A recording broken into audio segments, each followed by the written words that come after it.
আচ্ছা বলুন তো, আপনি একটা মেয়েকে মানুষ করছেন, 12 বছর 13 বছর 14 বছর হয়ে গেছে, মেয়েটাকে আপনি জানতে পারলেন সেটা মেয়েই নয়, আপনি যাকে মানুষ করছেন সে ছেলে। তখন আপনার মেন্টাল পরিস্থিতি কেমন হবে? আপনার যে বাচ্চাটা আছে তার মেন্টাল স্থিতি কেমন হবে সেটা একবার ভেবে দেখুন। এত বছর বড় করেছেন, তাকে মানুষ করেছেন মেয়ে হিসাবে, কিন্তু সে অ্যাকচুয়ালি মেয়েই না। এমনকি যে মা মানুষ করেছে যে মেয়ে ভেবে, তাকে নিয়ে অনেক স্বপ্ন দেখেছে, সে বড় হবে তাকে বিয়ে দেবে, তাকে নিয়ে অনেক স্বপ্ন সাজিয়েছে, সেই মা যখন জানতে পারবে যে এ মেয়ে না এ ছেলে, তখন তার মেন্টাল পরিস্থিতি কেমন হবে একটু ভেবে দেখেছেন? এমন একটা কন্ডিশন এটা, এমন একটা ডিজিজ এটা, এই ডিজিজটা যদি কারোর হয় তাদের মেন্টাল স্থিতি একদম ভালো থাকে না। কেন? জন্মের পরে তারা কিন্তু এটা বুঝতে পারে না। যখন মেয়েটা বড় হচ্ছে, তার পিরিয়ডসের সময় আসছে, তখন সেটা ধরা পড়ছে যে এ ছেলে, এ মেয়ে না। কেন? তার পিরিয়ডসই আসছে না। এর কারণ কি? আর এই যে ডিজিজটা আছে এটার নাম কি? আর এই যে রোগটা আছে এটা হলে আপনারা কিভাবে নিজেদেরকে সামলাবেন, নিজেদের মেন্টাল হেলথকে সামলাবেন, এই রোগের কি ট্রিটমেন্ট আছে পুরো ডিটেলে বলতে চলেছি। এটা কিন্তু জাস্ট একটা ইনফরমেশন। এই যে রোগটা আছে এটা কারোর সঙ্গে হতে পারে, আপনার সঙ্গে হতে পারে, আমার সঙ্গে হতে পারে, এমনকি আমার ফ্যামিলিতে কারোর হতে পারে, আপনার ফ্যামিলিতে কারোর হতে পারে, এমনকি আপনার আশেপাশে কারোর হতে পারে। যদি কারোর এই রোগটা হয় তাহলে আপনারা কিভাবে তার মেন্টাল পরিস্থিতিকে সামাল দেবেন তো পুরো ডিটেলে বলতে চলেছি। দারুণ ইনফরমেটিভ ভিডিওটাকে স্কিপ করবেন না, তাহলে কিন্তু অনেক ইনফরমেশন মিস করে যাবেন। কেন? এটা কারোর সাথে হতে পারে, আর এটা আজকাল কমন হয়ে দাঁড়াচ্ছে, তাই ভিডিওটা কিন্তু পুরো দেখবেন। তো চলুন শুরু করা যাক। হ্যালো এভরিওয়ান, আমি সুধা সরকার, আমার চ্যানেলে আপনাদের সবাইকে ওয়েলকাম। আমার চ্যানেলে এরকম ইনফরমেশন ভিডিও অনেক আসে, তাই আমার চ্যানেলে যদি কেউ নতুন থেকে থাকেন চ্যানেলটিকে সাবস্ক্রাইব করে বেল আইকনটাকে দাবিয়ে দেবেন, না হলে কিন্তু এরকম ইনফরমেশন ভিডিও অনেক মিস করবেন। তো চলুন শুরু করা যাক। এই যে রোগ, এই রোগের নাম কি, এই রোগ কেন হচ্ছে, কিভাবে হচ্ছে, কি হয়েছে পুরো ডিটেলে বলি। দেখুন, আমার চ্যানেলটা হচ্ছে ব্লগিং চ্যানেল। যদি এই নামগুলো নেই তাহলে আমার এই ভিডিওটা আপনাদের কাছে অব্দি পৌঁছাবে না, তাই আমি নামগুলো লিখে দিয়েছি, আপনারা একটু দেখে নেবেন। আমি শর্ট ফর্মে আপনাদেরকে পুরো ভিডিওটা জানাবো। তো চলুন শুরু করা যাক। একটা মেয়ে যখন বাচ্চা বয়স থাকে তখন সে বাচ্চাই থাকে, সে আস্তে আস্তে বড় হচ্ছে। বড় হওয়ার পরে তার যখন 12 বছর হচ্ছে, 13 বছর হচ্ছে, তখন তার পিরিয়ডস আসছে না। এই পিরিয়ডস না আসার কারণ কিন্তু অনেক কিছু হতে পারে, বাট আমি আজকে যেটা বলবো সেটা হচ্ছে সে মেয়ে, তার পিরিয়ডস আসছে না, তার সব কিছু মেয়ে, তার শরীরের সব গঠন মেয়ে, কিন্তু তার ভেতরে ছেলেদের মতন। এটা কেন হয়? দেখুন, সবার ফার্স্ট এটা জানতে গেলে আমাদের আগে জানতে হবে বাচ্চা হয় কিভাবে। এটা আমরা সবাই জানি, মেয়েদের ডিম থাকে আর ছেলেদের থাকে হচ্ছে গিয়ে বীজ, মানে ছেলেদের থাকে শুক্রাণু, মেয়েদের থাকে ডিম। এবার এই দুটোর মিলন হলে মায়ের পেটে কি হয়? একটা জাইগোট তৈরি হয়। এটা একটা সেল। সবার প্রথমে শুধুমাত্র একটা সেল থাকে, এটা কি? জাইগোট। এই যে জাইগোটটা, এই যে সেলটা, এটা ধীরে ধীরে ধীরে ধীরে বড় হয়ে শিশুর আকার ধারণ করে। এখন আমরা জানি এই যে সেল, এই যে সেলটা আছে, এই সেলের মধ্যে কি থাকে? এই সেলের মধ্যে থাকে ক্রোমোজোম। সব সেল, আমাদের শরীরে যত সেল আছে সব সেল দুটো ক্রোমোজোম নিয়ে তৈরি হয়। যেমন এরকম দুটো দুটো, যদি এরকম থাকে তো দুটো থাকবে, সেম এরকম থাকলে দুটো থাকবে, আবার কখনো এরকমও থাকতে পারে, মানে দুটো ক্রোমোজোম নিয়ে একটা সেল তৈরি হয়। আমরা হয়তো সবাই জানি যে এক্স আর ওয়াই, এই যে ক্রোমোজোমটা আছে, এটা যদি কোনো বাচ্চার শরীরে থাকে তাহলে সে কি হয়? ছেলে তৈরি হয়। মানে কোনো ছেলের যদি শুক্রর মধ্যে এক্স ওয়াই ক্রোমোজোম থাকে আর সেটা যদি মেয়ে ডিমের মধ্যে যায় তাহলে এক্স ওয়াই নামে একটা সেল তৈরি হয়, একটা ক্রোমোজোম তৈরি হয়। মানে যদি এই ওয়াই ক্রোমোজোমটা কোনো শিশুর মধ্যে থাকে তাহলে সে ছেলে তৈরি হবে, তাই তো? দেখুন, সোজা কথায় হচ্ছে যখন একটা বাচ্চা জন্ম নেয় তখন সে কি তৈরি হয়? একটা মেয়ে, মানে সে একটা মেয়ে তৈরি হচ্ছে। যখন একটা শিশু জন্ম নিচ্ছে তখন সে কি তৈরি হচ্ছে? একটা মেয়ে, মানে তার কোনো পরিবর্তন আসছে না, সে একটা নর্মাল মেয়ে তৈরি হচ্ছে। কিন্তু যখন তার ক্রোমোজোমের মধ্যে এই ওয়াই ক্রোমোজোমটা আসবে তখন কি হবে, সেই রাস্তাটা এদিকে চলে আসবে। কারোর ক্রোমোজোমে যদি ওয়াই থাকে তাহলে কি হবে, রাস্তাটা সরে গিয়ে ছেলেদের যে বল আছে সেটা তৈরি হবে। মানে যেটা এই যে নিচে থাকে ছোট ছোট বল, সেই বল দুটো তৈরি হবে। সেটার নাম কি, সেটার নাম হচ্ছে টেস্টিস। মানে এই যে ছেলেদের যে এই বল দুটো হচ্ছে সেটা তৈরি হবে কোন ক্রোমোজোমের জন্য, ওয়াই ক্রোমোজোমের জন্য। এবার এই ওয়াই ক্রোমোজোমের জন্য যখন এই দুটো তৈরি হচ্ছে তখন এই দুটোর কাজ হচ্ছে টেস্টোস্টেরনকে বানানো। তো যখন এই টেস্টিস তৈরি হচ্ছে তখন এর কাজ এটা বানানো। এবার কারোর শরীরে যদি এই টেস্টোস্টেরন হরমোনটা চলে আসে বা এই ওয়াই ক্রোমোজোমটা থাকে তখন তার কি হবে, ছেলেদের মতন বল আসবে, ছেলেদের মতন অঙ্গ আসবে, তার দাড়ি গোঁফ আসবে, পুরো একটা ছেলের মতন আকার গঠন করবে। কিন্তু যদি তার ওয়াই না থাকে তাহলে সে কি হবে, মেয়েই হয়ে থাকবে। কিন্তু এই কেসে কি হচ্ছে, ওয়াই আছে, ওয়াই তো আছে, সে ওয়াই চলে গেল, মানে ছেলেদের যে বল আছে সেটা তো তৈরি হলো, কিন্তু এই যে এন্ড্রোজেনটা আছে এটা কাজ করছে না।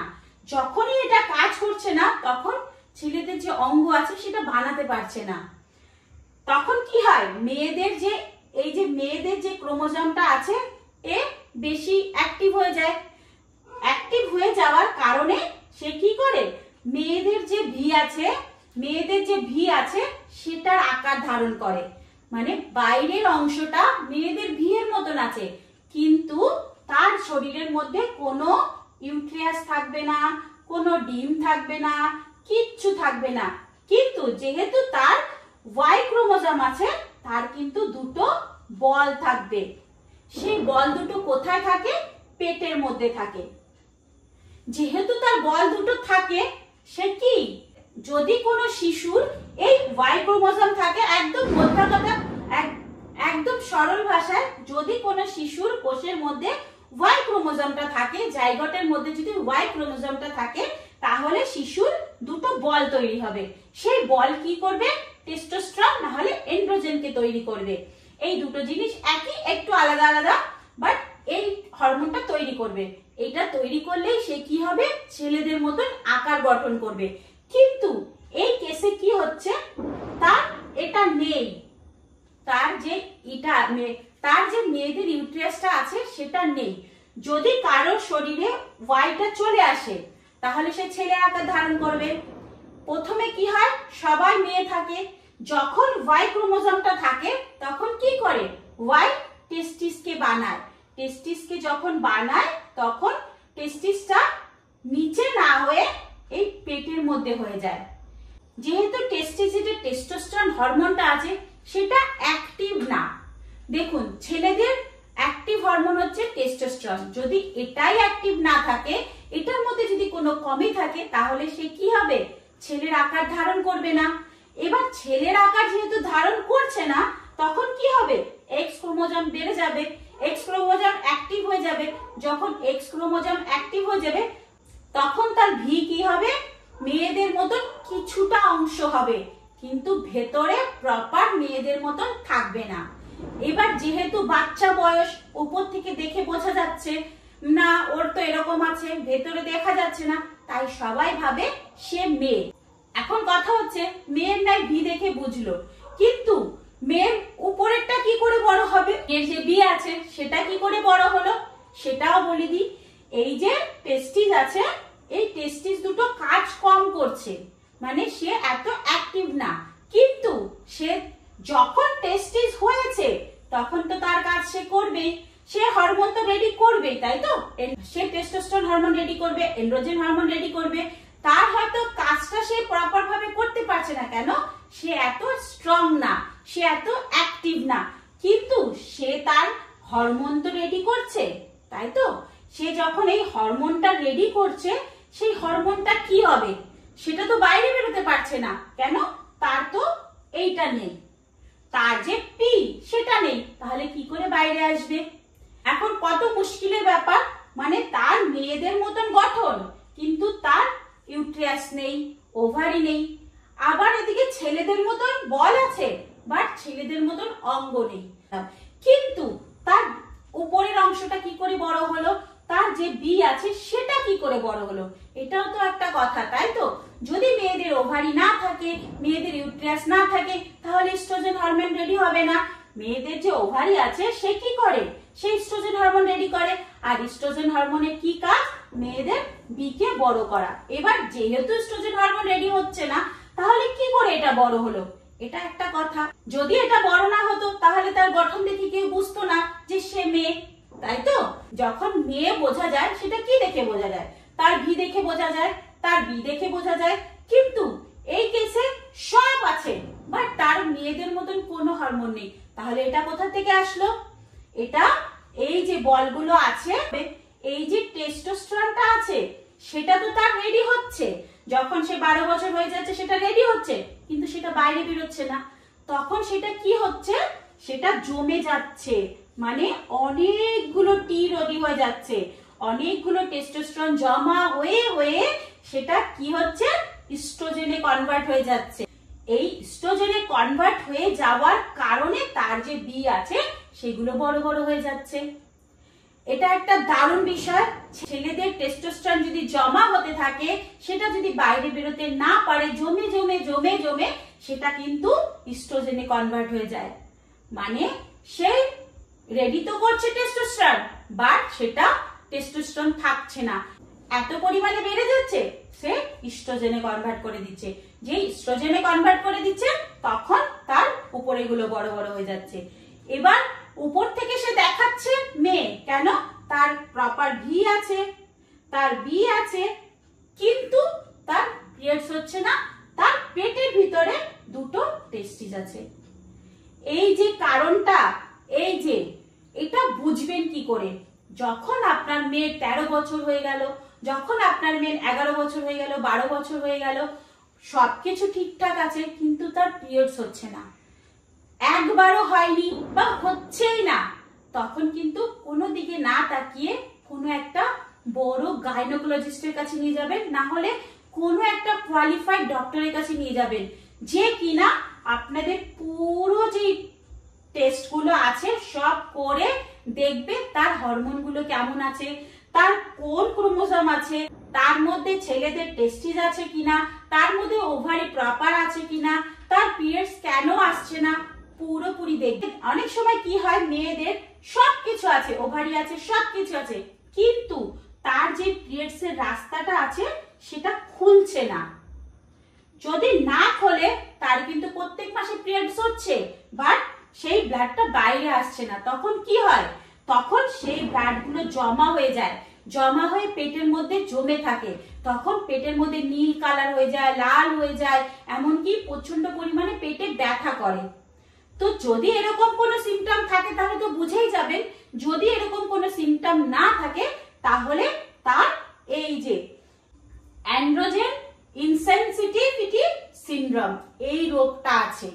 এই যে পুরো যে সিস্টেমটা আছে, এই যে পুরো যে বোঝালাম, এই যে রোগটা, এই রোগটার নাম হলো অ্যান্ড্রোজেন ইনসেনসিটিভিটি সিনড্রোম। আগে এটাকে বলা হতো টেস্টিকুলার ফেমিনাইজেশন সিনড্রোম, এখন এটার নাম চেঞ্জ করে এটা হয়েছে। এটাকে শর্ট ফর্মে বলা হয় AIS, এটাকে শর্ট ফর্মে এটা বলা হয়। তো এখন আমরা তো বুঝলাম সেই মেয়েটার কি প্রবলেম হয়েছে।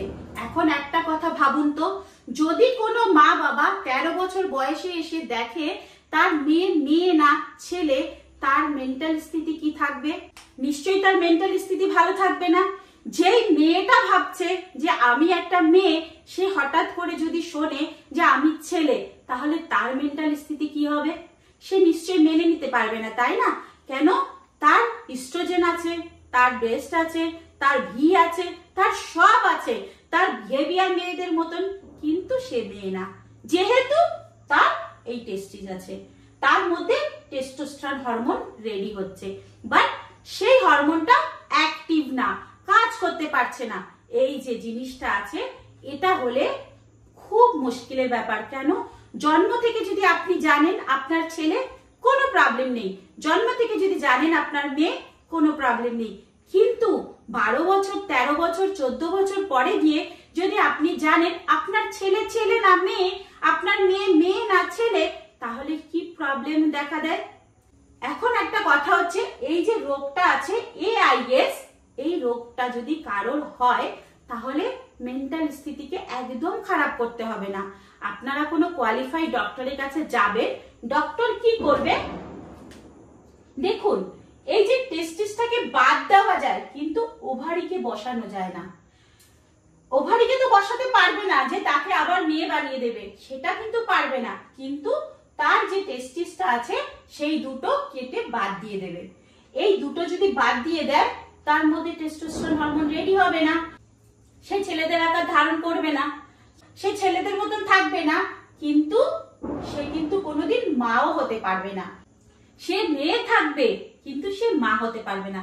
এখন মা হতে পারবে না বলে সে অ্যাডপ্ট করতে পারবে না এরকম না, সে নিজে বাচ্চার জন্ম দিতে পারবে না। কেন? যেহেতু তার ওভারিও নেই আর তার ইউটেরাসও নেই। যদি ওভারি না থাকে ডিম হবে না, ইউটেরাস না থাকলে সে কোথায় বাচ্চাটা রাখবে? তাই সে বাচ্চার জন্ম দিতে পারবে না, কিন্তু সে মা হতে পারবে, অ্যাডপ্ট করতে পারবে, কোনোভাবে সে মা হতে পারবে, কিন্তু সে বাচ্চার জন্ম দিতে পারবে না। তো এই কন্ডিশনে আপনাদের মেন্টাল স্থিতি একদম ভালো রাখতে হবে। আপনার যে মেয়ে আছে তাকে বোঝাতে হবে, বা তাকে না বললেও চলবে, তাকে অ্যাডপ্ট করে কোনো বাচ্চা দিতে পারেন, বা সে বিয়েও করতে পারবে, সে কোনো প্রবলেম হবে না তার মেয়েদের মতো চলাফেরা করতে। সে পুরোই মেয়ে থাকবে কিন্তু তার টেস্টিসটা বাদ দিয়ে দেওয়া হবে, সে একদম সুস্থ স্বাভাবিক একজন মেয়ে থাকবে। বাট তার কিন্তু শুধুমাত্র এই ইউটেরাস আর এই ডিম্বাশয়টা থাকবে না। এটাই তো। এরকম পরিস্থিতি যদি কারোর হয় আপনারা একদম চিন্তা করবেন না। এই যে রোগ আছে এটারও ট্রিটমেন্ট আছে, এটা নিয়েও কাউন্সিলিং আছে, এটা নিয়েও আপনাদের মেডিটেশন আছে। Proper counselling, proper meditation, proper থেরাপিতে এইসব মেন্টাল স্ট্রেস গুলো কিন্তু কম হয়ে যাবে। দেখুন, এই রোগটাকে তো পুরোপুরি ভাবে ঠিক করা যাবে না। আপনার মেয়েকে তো আবার মেয়ে বানিয়ে দেওয়া যাবে না, না? যেটা নেই সেটা তো আর এনে দেওয়া যাচ্ছে না, কিন্তু যেটা আছে সেটাকে বাদ দিয়ে তাকে মেয়ে বানানো যাবে, কিন্তু তাকে বাচ্চা জন্ম দেওয়ার জন্য তার মধ্যে ইউটেরাস আনা যাবে না। তাই এসব না ভেবে যেটা আপনাদের মধ্যে এসেছে তাকে প্রপার গাইডেন্সের সাথে বড় করুন, তাকে মেন্টাল স্থিতি এমন করে দিন কি সে যেন সেটাতেই হ্যাপি থাকে। এটাই তো। যদি এরকম কারোর হয় আর তাদের মেন্টাল স্থিতি যদি একদম খারাপ থাকে তাহলে একটু মেডিটেশন করুন, একটু কাউন্সিলিং করান, একটু থেরাপি করান, দেখবেন এইসব থেকেও সে বেরিয়ে যাবে। তো চলুন বন্ধুরা, আশা করি আজকের ইনফরমেশনটা আপনাদের অনেক ভালো লেগেছে। যদি ভালো লেগে থাকে তাহলে একটু লাইক, কমেন্ট, শেয়ার করে দেবেন। আবার দেখা হবে এরকম একটা দারুণ ইনফরমেশন নিয়ে। ততক্ষণের জন্য টাটা, বাই বাই। সবাই সুস্থ থাকবেন, ভালো থাকবেন, অনেক অনেক হ্যাপি থাকবেন। বাই।